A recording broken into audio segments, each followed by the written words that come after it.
Welcome back to Sean on Boxing. And this is a new series I'm going to start. What if? What if episode number 1, Vasily Lomachenko.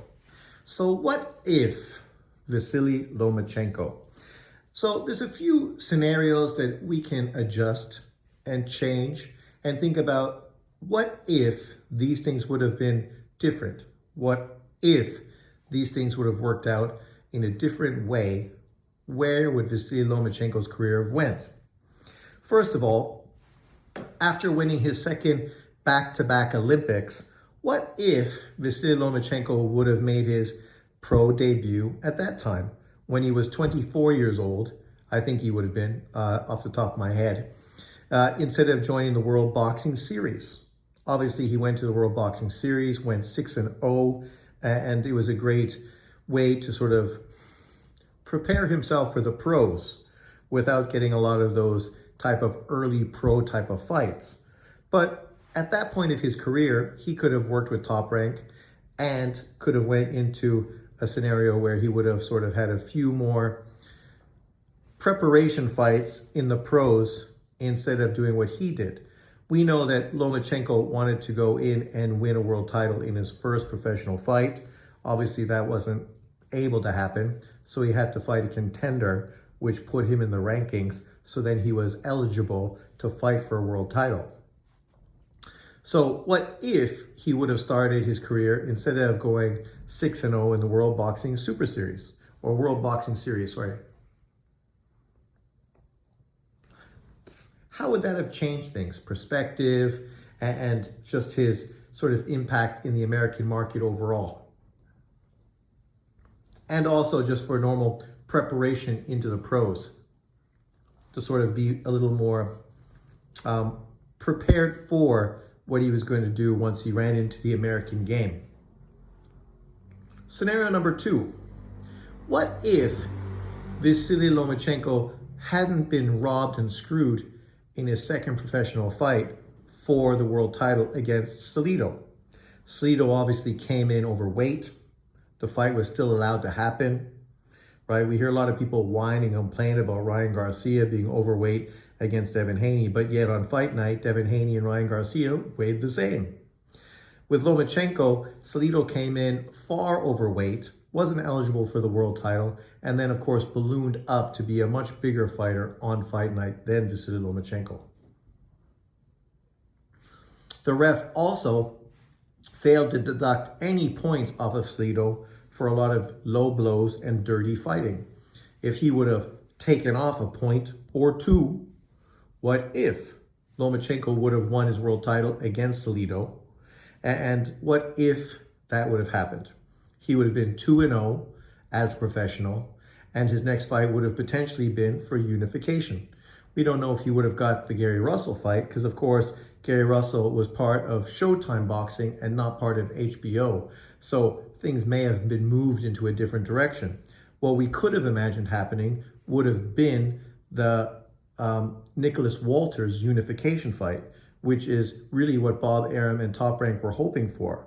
So potentially we could have had that Nicholas Walters fight potentially as his third for professional fight for unification. Also, the door for a potential open fight with Rigo potentially could have became a little more something that maybe would have happened. We know they did negotiate with Rigo when he was the 126-pound world champion, but Rigo turned down the money, even though the fight was at a catch weight with a rehydration clause, all benefiting Rigo. But what if he wouldn't have got screwed in the Salido fight?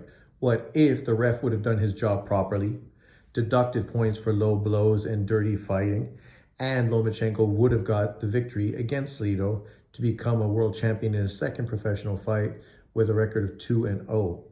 Maybe he wouldn't have fought Gary Russell next. That's probably a certainty. Gary Russell probably would have been directed more towards Leo Santa Cruz and other PBC Showtime fighters. But this is the whole question about what if. What if this happened? How would this thing have been different? Then he ended up going and fighting two obscure opponents at 126 pounds because they couldn't make any fights with him against the top level opposition and other world champions at 126 pounds, which obviously led to him moving to 130 pounds. But if he would have won that title earlier, then potentially Nicholas Walters wouldn't have ended up losing his title at 126 when he did, and Lomachenko and Nicholas Walters could have fought for unification, which potentially could have changed a lot of things at the 126 pounds. So what if at 130 pounds, the other world champions at that weight wanted to fight Vasily Lomachenko, and he was able to unify and potentially fight for undisputed at 130 pounds? What if Tank Davis did not duck him at 130 pounds for unification? What if Berchelt and Corrales, or whoever the other champion was, also didn't duck him and stepped up to take on Lomachenko for unification? Lomachenko wouldn't have necessarily been forced to move to 135 when he did. Potentially, we wouldn't have got a Rigo fight at 130 pounds where Rigo had to come up 2 weight divisions, because there would have been world champions at that weight class he could have fought, right?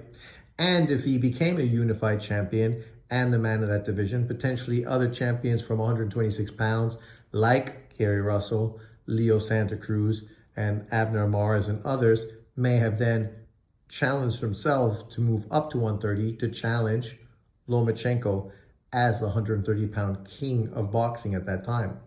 But unfortunately, that's not how things unfolded. We ended up getting a few fights that we weren't really excited about and we weren't looking forward to. Obviously, Rigo Lomachenko was a great fight, but it's a fight that should have happened when Loma was at 126, when Rigo ducked that fight, not at 130. What if, when Lomachenko moved to 135 pounds, Mikey Garcia didn't duck him and move up to 147 to take on Errol Spence? What if Mikey Garcia would have stayed at 135 so that him and Lomachenko could have fought for that WBC title? How would that have changed the whole perspective at 135 pounds? Also, Lomachenko's status in boxing at that time. If you were able to beat a guy like Mikey Garcia, who was seen as a pound-for-pound fighter at that time for unification at 135, that would have really answered a lot of questions that a lot of haters were critical of Lomachenko for, feeling that he was not fighting the elite level of opponents available, even though we know that he fought everyone available and everybody that was willing.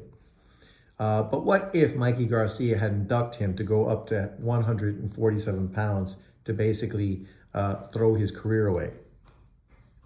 What if, instead of having Teofimo Lopez fight Richard Comey for the IBF world title, what if Lomachenko would have fought Comey for the undisputed 135-pound title? Because that's what would have happened. If Bob Arum and Top Rank wouldn't have directed Teofimo Lopez to Comey to allow him to win a world title, to build up a fight between him and Lomachenko, if they would have just pushed Comey towards Lomachenko, then Lomachenko would have had a position where, at this point, he probably would have become the undisputed 135-pound fighter in boxing.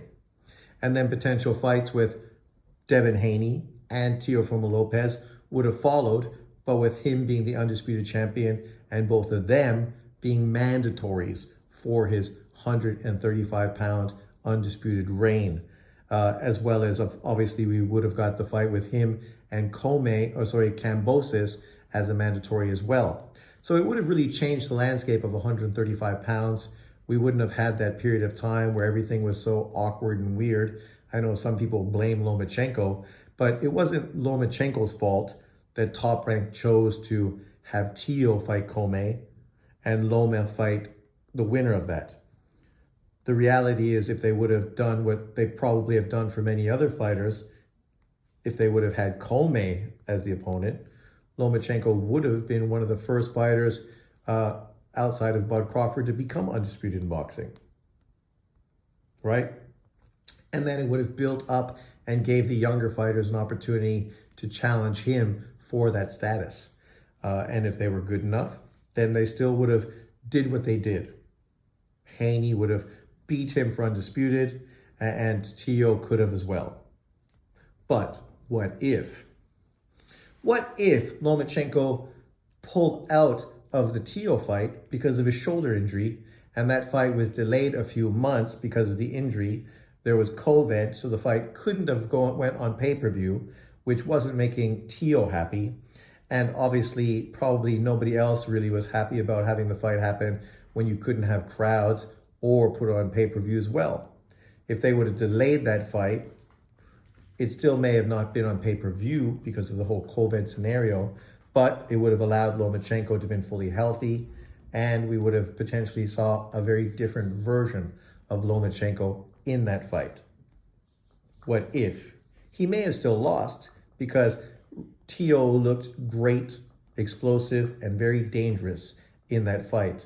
But as we saw, Lomachenko did not really try to become aggressive or fight until after the 6th round of that fight, obviously reinforcing the fact that he wasn't really at his best for that performance. What if the Ukraine-Russian war never happened?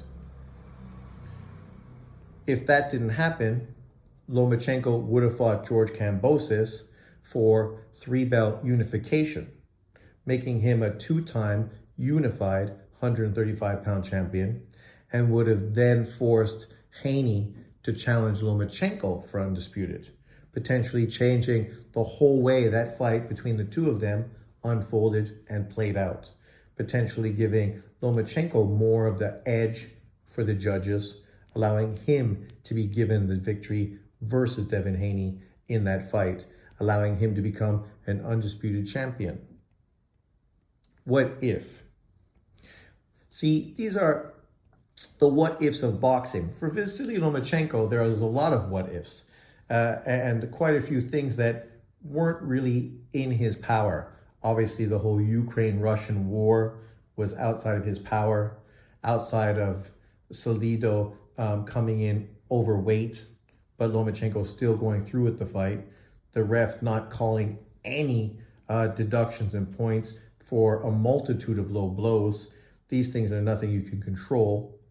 Injuries as well. The fact that he chose to go through with the fight even though he was injured, that's a decision he made and obviously has to live with. But, you know, how would things have played out if Mikey Garcia would have still been there? If he would have fought Comey for the undisputed title and not Lopez at that point? It would have been interesting to see how some of these things would have changed the direction of Vasily Lomachenko's career. Some people might think a lot of these things would have been beneficial. Some people might think some of these things would have been negative or the opposite of beneficial, but, you know, not beneficial. What I think is that we could have a Vasily Lomachenko right now who would have been an undisputed champion, would have potentially had unification fights at 126 and 130, and would be an undefeated fighter at this point of his career, leading into potentially bigger and better fights. And we would have already had him against multitude of pound for pound quality fighters. But let me know what you think in the comment section below. Tell me, what fighter would you like me to talk about in the what if scenario next? I'll leave it to you. Thanks for watching. Peace out. Enjoy yourself.